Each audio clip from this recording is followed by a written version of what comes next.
औज़ुबिल्लाहि मिनश्शैतानिर बिस्मिल्लाहिर्रहमानिर्रहीम। आज हमारे साथ मौजूद हैं बोर्ड के टॉपर। जैसा कि आप लोग जानते हैं कि 9, 10 और फर्स्ट ईयर सेकंड ईयर के एग्ज़ाम बोर्ड के करीब हैं, तो ये इंटरव्यू जो है आपका बहुत हेल्पफुल रहेगा। तो मेरे साथ मौजूद हैं पेशावर बोर्ड के टॉपर हसन मुग़ल।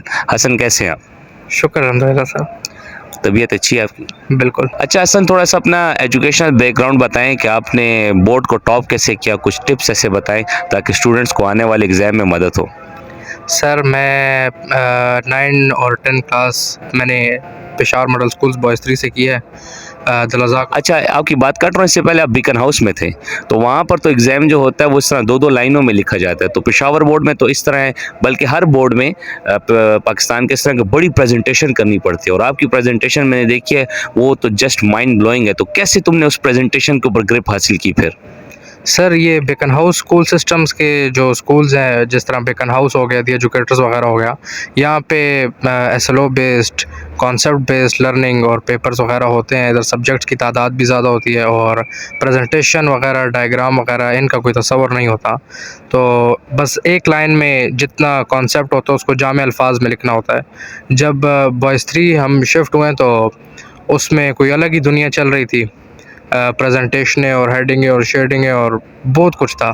एडाप्ट करना पहले मुश्किल था, लेकिन शुरू में मैं अपने ही बेकन हाउस वाले तरीके पे चल रहा था, जिससे रिज़ल्ट नहीं मिल रहा था। अक्सर मैं सेकंड थर्ड पोजीशन पाता था, वो मुझे एक्सेप्ट नहीं था, तो मैंने मजबूरन वही तरीका अडॉप्ट किया जो बॉयज़ 3 का था और उसमें अपनी तरफ से थोड़ी सी एडिशन करके उसको परफेक्शन तक पहुंचाने के लिए कोशिश की है। बाज़ मंथली टेस्ट में, बाज़ मिड टर्म पेपर्स में, डिटेंशन पेपर्स में, इन सब में चेंजेस लाता गया हूँ जब तक मुझे परफेक्ट रिज़ल्ट नहीं मिला। तो फिर जब मुझे परफेक्ट एक चीज़ मिल गई है कि जिस तरह मैंने प्रेजेंटेशन करनी है, हेडिंग्स लिखनी है, डिज़ाइन बनाने, ब्लॉग्स बनाने, शेडिंग वगैरह करनी है, जब सब कुछ परफेक्ट हो गया फिर उसको मैं आगे लेके चलता रहूँ। अच्छा, ज़रा ये बताओ कि तो आप डेली कितने घंटे स्टडी करते हो? क्या रूटीन होती है आपकी स्टडी की? क्योंकि जो students wants to know that कि यार एक जो टॉपर होता है वो किस तरीके से, क्या कोई बहुत ही ज़्यादा कोई एक्स्ट्रा हर वक्त पढ़ाकू कीड़े टाइप के हो या नहीं बस बीच में खेल कूद भी करते हो? क्या हिसाब है यार, थोड़ा इसके बारे में गाइड करो। सर सिर्फ पढ़ने से दिमाग बिल्कुल ख़राब हो जाता है। पूरा पूरा दिन पढ़ना बिल्कुल अच्छा नहीं है सर। मैं 7th और 8th का अगर मैं बताऊं तो वो तो कोरोना से अफेक्टेड साल थे, तो उसमें तो इतना मैं नहीं पढ़ता था। मतलब वही रूटीन का 5-6 घंटे पढ़ना वही नॉर्मल रहता था।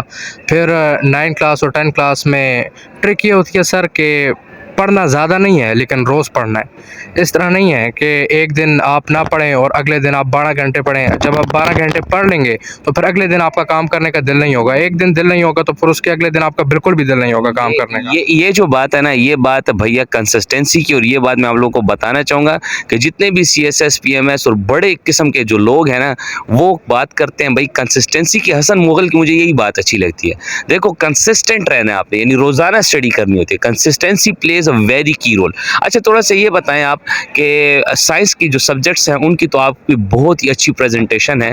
फिज़िक्स का सब्जेक्ट हो गया, ठीक है, इसी तरीके से जहाँ पर डायग्राम बनानी चाहिए वहाँ पर बनाए, जहाँ पर नहीं होती वहाँ पे भी तुम बनाते हो। इस तरह मतलब बायो, केमिस्ट्री, फिजिक्स तो तुम्हारी बड़ी अच्छी प्रेजेंटेशन है। लेकिन मैंने देखा कि आप उर्दू के पेपर में भी डायग्राम बना रहे हो, यानी उर्दू के पेपर में भी डायग्राम्स मौजूद हैं। इसी तरीके से इस्लामियात का पेपर, इस्लामियात के पेपर में आपने वाक़िया करबला लिखा है और उसमें जो है आपने एक खूनी खंजर बनाया हुआ है और वो एक बहुत ही अच्छा इफेक्ट डाल रहा है। इसी तरीके से इंग्लिश के पेपर में भी आपके हेडिंग्स हैं। तो ये कैसे आइडिया आया आपको कि यार आर्ट्स में भी हेडिंग देनी चाहिए? और इसी तरीके से जब आप कोई ख़त लिखते थे, मैंने आपके पेपर देखे, तो ख़त के दौरान भी बेटा आपने जो है तो वो लिखा होता था, पूरा का पूरा ख़त बनाया होता था डायग्राम के। तो ये आइडिया किसने दिया? खुद से आया या तुमने कहीं से ये अडॉप्ट किया? सर ये दरअसल जब से इंग्लिश और उर्दू के ई मार्किंग के पेपर शुरू हुए हैं तो इसमें तो एक चेकर के पास एक ही सवाल आता है जिसको उसने बार बार चेक करना होता है। तो जब सारे पेपर से वो गुजरेगा, सारा उसको मतलब सिर्फ राइटिंग उसको नज़र आएगी और एक पेपर में उसको डायग्राम्स वगैरह नज़र आ जाएंगे। वो कहेगा नई चीज़ है, उसका दिल करेगा कि खैर है इसको थोड़ा सा पढ़ लेता हूँ। बोर्ड में तो वैसे ही ये मशहूर है कि बग़ैर पढ़े बस नंबर दिए जाते हैं। लेकिन जब चेकर के पास कोई नई चीज़ आएगी, उसको कोई मुनफरिद चीज़ लगेगी तो उसको वो खामखा नंबर देगा, क्योंकि जो बाकी 2000-3000 पेपर वो चेक करता हुआ आ रहा है उसमें वो चीज़ नहीं थी जो उसको एक पेपर में नज़र आ गई है। बिल्कुल, वेरी गुड। ये मैं खुद भी बोर्ड के अंदर पेपर चेकिंग कर चुका हूँ और ये इसकी बात 100% जो है तो ट्रुथ है कि भाई इस तरीके की कोई नई चीज़ें जो हैं तो उसके अंदर पेपर के अंदर डाली जाएँ ताकि वो जो है तो पेपर और ज़्यादा भी अट्रैक्टिव न जाए। अच्छा हसन, मुझे ये बात बताओ बेटा कि देखो पेपर आपका इतना ज़बरदस्त है, इतनी हेडिंग्स, इतनी चीज़ें, और ये प्रेजेंटेशन के लिए मतलब 30 मिनट होते हैं एमसीक्यूज़ के लिए और 2.5 घंटे होते हैं पेपर के लिए। तो 2.5 घंटे में ये सारी प्रेजेंटेशन और ये सारी पेपर की जो मैनेजमेंट है ये आप कैसे कर लेते थे? ज़रा इसके बारे में बताओ यार। 2.5 घंटे में इतना मज़ेदार किस्म का पेपर करना तो इम्पॉसिबल है भाई। सर जब एमसीक्यूज़ मिलते हैं, एमसीक्यूज़ के लिए 10-15 मिनट मुख्तस होते हैं। इंग्लिश उर्दू के एमसीक्यूज़ के लिए 20 मिनट मुख्तस होते हैं। तो अगर एमसीक्यूज़ बंदे को सही याद हो, 2-3 मिनट में वो कर ले, तो जो क्वेश्चन पेपर होता है और जो आंसर शीट होती है वो पहले से बंदे को मिल जाती है ऑब्जेक्टिव्स के साथ ही। तो उस पे शुरू से ही बंदा काम शुरू कर ले और एक क्वेश्चन को, एक शॉर्ट क्वेश्चन को ज़्यादा से ज़्यादा 5 मिनट, और अगर वो शॉर्ट क्वेश्चन ज़्यादा डिटेल्ड हो तो ज़्यादा से ज़्यादा 6-7 मिनट, और लॉन्ग क्वेश्चन को ज़्यादा से ज़्यादा 15 मिनट, ताकि आखिर में 1 घंटा 40 मिनट बच जाए एक्स्ट्रा सवालों के लिए, प्रेजेंटेशन के लिए, पेपर चेकिंग के लिए, कि बार बार बंदा थोड़ा उसकी चेकिंग करे। फिर जब उसके बावजूद टाइम बच जाए तो फिर यही क्रिएटिविटी में कि मैं इसके साथ कोई मतलब एक सवाल है उसको मैं पढ़ रहा हूँ, मेरे दिमाग में क्या इमेज बन रही है, तो बस वो इमेज को एक डायग्राम की सूरत में उसके साथ प्रेजेंट कर दे तो टाइम मैनेज हो जाता है।